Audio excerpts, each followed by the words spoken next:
में माइया हवेली चढ़ते कुआर में दीदी के लहिले ना जीजा नवरात में बड़ी मन तरसेला माई के दर्शन करेला बड़ी मन तरसेला माई के दर्शन करेला बड़ा दिन भइल गइला सखी होई खूब मेला में झमेला सखी आवता रे जीजा जिया केला सखी होई खूब मेला में झमेला सखी आवता रे जीजा जिया केला सखी होई खूब मेला में झमेला सखी आवता रे जीजा जिया केला सखी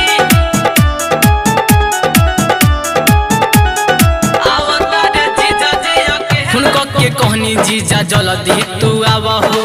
माई के दर्शन तू हमसे करावहो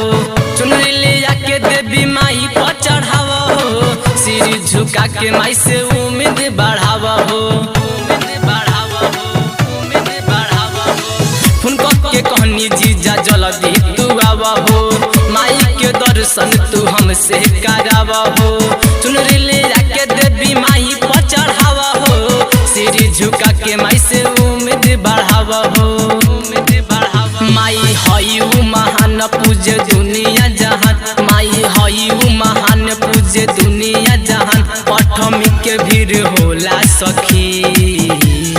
होई खूब मेला में झमेला सखी आवता रे जीजा जिया केला सखी होई खूब मेला में झमेला सखी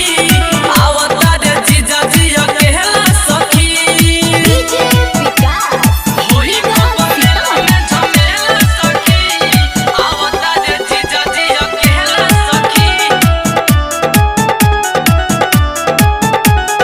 आवता रे जीजा जिया केला आवेली मैया सात बहिनी के संग हो महावीर मणि पूजे माई के चरण हो प्रदीप राया फोरेले नरियल हो ओकर समस्या हो जाला पूरा हल हो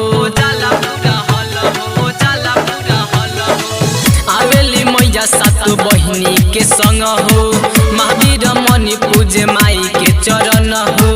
प्रदीप राया फोरेले नरियल हो ओकर समस्या हो जाला पूरा हल हो